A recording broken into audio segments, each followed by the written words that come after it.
Tonight, you will lose consciousness for 6 hours. You will remember almost none of it. But while you lie there, your brain gets busy. It opens a set of hidden valves, clear fluid floods through your skull, and your brain begins to wash itself. You will never feel it happen. You spend a third of your life like this. Around 26 years if you live to 80. Evolution kept sleep despite the cost. A sleeping animal cannot hunt, mate, or flee.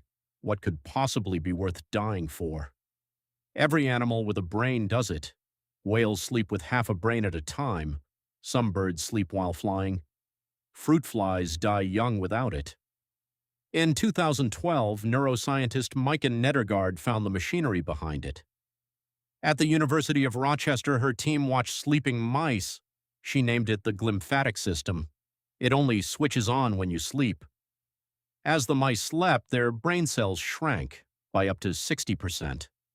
That shrinkage opens tiny channels between cells. Fluid rushes through the brain like a dishwasher. It flushes out toxic waste from the day, waste like beta amyloid, the same protein that clogs the brains of Alzheimer's patients. So sleep is not rest, it is plumbing. But that is only strange fact number one. Here is number two. While the cleaning crew works, something else is deleting your memories. Think back to yesterday. What did you have for lunch? What shirt did a stranger wear on the train? Gone. Your brain erased it, on purpose. Consider the man who could not forget. In the 1920s, psychologist Alexander Luria studied a patient named Solomon Shereshevsky. He remembered every word ever said to him, every face, every page. It was not a gift. His mind drowned in detail. He could not grasp metaphors because nothing ever faded. Forgetting, it turns out, is a feature, not a bug. In 2003, Giulio Tononi and Chiara Sorelli proposed why.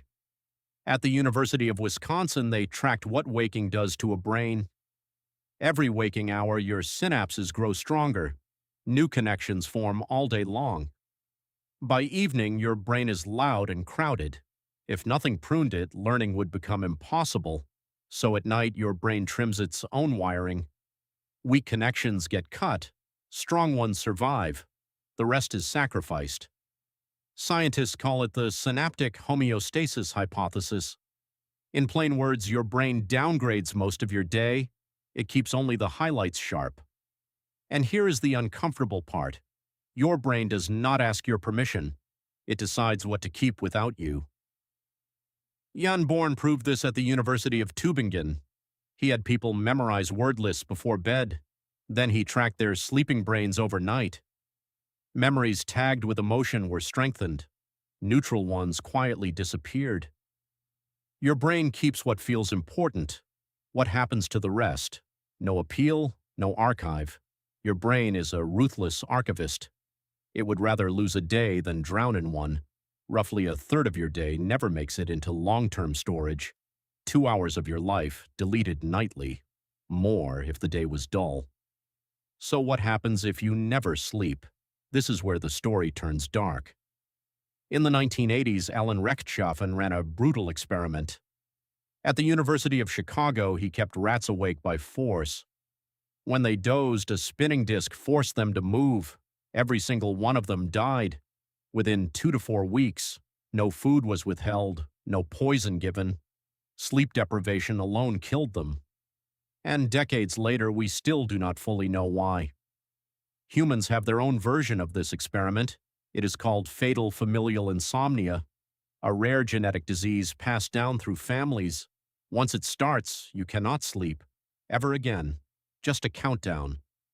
Within months, patients stop dreaming. Then they stop recognizing their own family. Death follows within a year or two. There is no cure. Even milder sleep loss has a price. In 1965, a student named Randy Gardner stayed awake. He was 17. He lasted 264 hours, 11 days, a world record no one should chase. By day 4, he was hallucinating. By day 7, he forgot his own sentences mid-word. His brain was deleting things while he was still awake. Miss even one night, and your brain starts stealing sleep in seconds. These thefts are called microsleeps. Your eyes stay open, Part of your brain goes dark anyway. Your brain would rather steal sleep than wait for it. Drivers kill people in these stolen seconds. In the United States alone, drowsy driving causes around 90,000 crashes a year. So ask yourself something strange. If your brain edits you every night, who is doing the editing?